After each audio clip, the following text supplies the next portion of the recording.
大家好，我是猫盾，今天我们来聊最新一季山河的战斗技能和卡包抽取建议。这一季山河比较特别，你甚至可以说它怪怪的，因为本季山河只有一个卡包，6个新的风物质和2个战斗技能。我不晓得原来就是这样的，还是官方将原来的2个卡包砍半了，分2个赛季来出。日服就更好笑，虽然卡包和台服一样只有1包，但是第2包的风物质和战斗技能却全部都先跑出来了，真的非常搞笑。先不管它是真的把卡包一分为2，当2个赛季来出还是怎么样，总之出的慢也是有好处的，这样才可以慢慢的去补回之前还没满的战斗技能。这一季藏宝阁并没有新的战斗技能，但这里要稍微提一下上一季的战斗技能雾华天宝。这个战斗技能的能力在台服这边是被改掉了的。原来陆服的技能是神念队用的，可以提升己方的格挡率，同时也能降低对方的格挡率。这个技能被拿掉的原因不详，也许是因为台服的女团本来就比陆服强。如果之后的 SP 貂蝉神念队再加上这个技能，就会变得破坏平衡，所以才被拿掉了。或者也有可能是为了打击后面更强的司马懿神念队，所以才把这个战斗技能拿掉了。原因不知道，总之它就是被拿掉了，这个大家只要知道一下就好了。不过台服新增的战斗技能也是个好东西，雾华天宝新的能力是我方全体武将普攻造成的最终伤害降低 20%， 怒攻造成的最终伤害提升 20%。雾华天宝的增伤幅度虽然不是最高的，但它完全没有使用门槛，任何队伍都能用，而且效果也没有回合限制。这是对灭队的增强，也是最能稳定发挥的增伤类的战斗技能，建议灭队玩家可以养起来备用。接下来我们来看本季新增的全新战斗技能。这次的2个战斗技能都很好用，所以千万不要错过了。第一个要介绍的是兵器库里新增加的战斗技能千军万马。技能效果是第2回合开始，己方武将造成单体非怒攻伤害时，附带自身最大生命值 15% 额外的真实伤害，若产生暴击则效果翻倍。这是个非常强大的真伤类战斗技能，单体攻击加上暴击，这很明显就是做给属秃的。没意外的话，这应该是属秃玩家日后要重点培养的一个战斗技能。非怒攻单体伤害包括了大乔观星的普攻追击、马超的连击、跃进的反击等等，反正只要不是怒攻的单体攻击都可以触发。暴击后翻倍就是 30% 最大生命值的真实伤害，这是个不小的输出。接下来我们来看看战斗技能底下的3个风物质。第一个焰血风驰剑，提升的是对敌方前排的伤害增加，受敌方前排伤害减免，对敌方全体伤害增加和受敌方全体伤害减免。这些都是一些比较普通的属性，但是在这一类分前后排的风物质里，也算是相对比较好的了，毕竟它的增减伤效果都是针对比较重要的前排武将。第2个风物质万里山河枪，提升的效果和焰血风驰剑一样，只是对敌前排和受敌前排全都变成了后排而已。由于当前版本的主力输出全都在前排的，所以万里山河枪的属性自然就没有焰血风驰剑来的实用。第3个风物质雷鸣破阵刀，名字很好听，效果也算是这3个风物质里相对比较好的，增加的全是普攻最终伤害增加和减免，也算是有符合到属秃队的需求。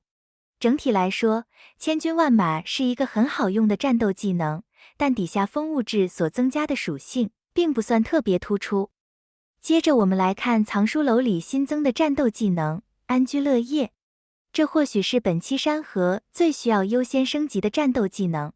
效果是己方人一武将单次技能命中人数若为3的倍数，则为全体武将施加 30% 最大生命值的护盾，并不可抵抗的赋予命中目标异常状态抗性和怒气降低抗性下降 30%， 持续2回合，最多触发3次。这是少数有实战价值，并且马上就可以派上用场的战斗技能，可以重点培养起来。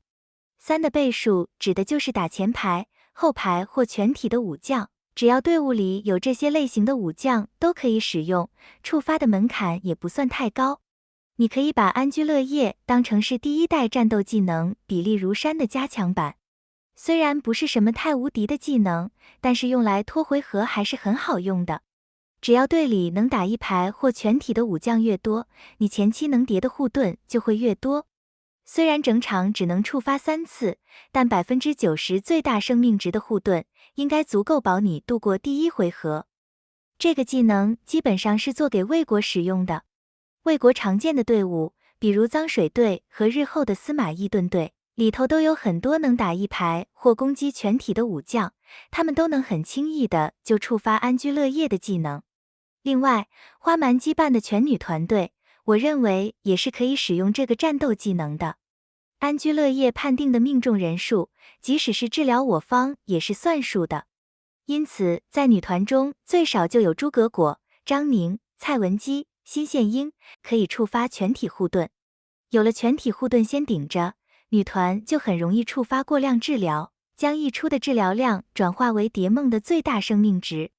最难能可贵的是，安居乐业1星的护盾就能用，2星的护盾就很好用。如果可以，就尽量在这一季就将这3个风物质都抽到3星，开启2星安居乐业。不过由于4星后就会触发降低命中目标的异常抗性和怒气抗性，我不晓得这个效果在治疗己方武将时会不会也加到自己人头上。为了安全起见，如果你还想在女团中使用，就暂时不要将它升到4星。安居乐业底下的3个风物质，第一个是采莲鱼猎图，效果是提升全体武将的无视防御抗性，这是山河风物质所提供的最新属性，会比较稀有，无视防御抗性也很符合抗队的需要。第二个风物至于坚兽猎图，增加的是和采莲鱼猎图完全相反的属性，无视防御，而且两边增加的属性数值还是一样的，可以完全互相抵消掉。第三个风物质是酿酒宴饮图，效果是提升普攻和怒攻的最终伤害增加和减免，无视防御抗性，普攻和怒攻最终伤害增加和减免都是好东西。整体来说，本赛季唯一的一个卡包风月无边的性价比还是非常高的。风月无边有别于其他卡包，它只需要抽一个卡包就可以获得2个实用性非常高的战斗技能，这是非常划算的。不像其他战斗技能，通常都会被分拆到一个赛季的2个卡包里，让你慢慢的去抽。千军万马至少4星才有使用价值，我不确定 SP 关羽是否会用到这个战斗技能，有在玩陆服的玩家可能可以补充一下。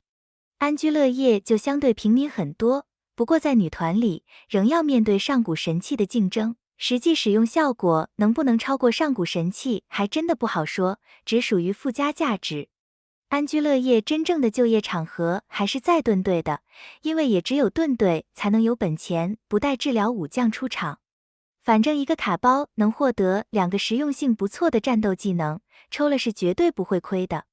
相信只要蜀国的单体攻击加追击的体系不改，盾队的护盾体系不改，这2个战斗技能都可能还会有一定的出场机会。在抽取卡包时，唯一要注意的只是，当你的千机令不够保底再出一个风物质时，就不要再继续抽了。本赛季有3次机会可以抽同一个卡包，你只要记得在最后一次把千机令都抽完就行了。这一季的千机令和山河战令都有氪金的价值，偶尔会氪战令的玩家是可以考虑入手的。好了，今天的视频就分享到这里，感谢大家的收看，我们下期再见。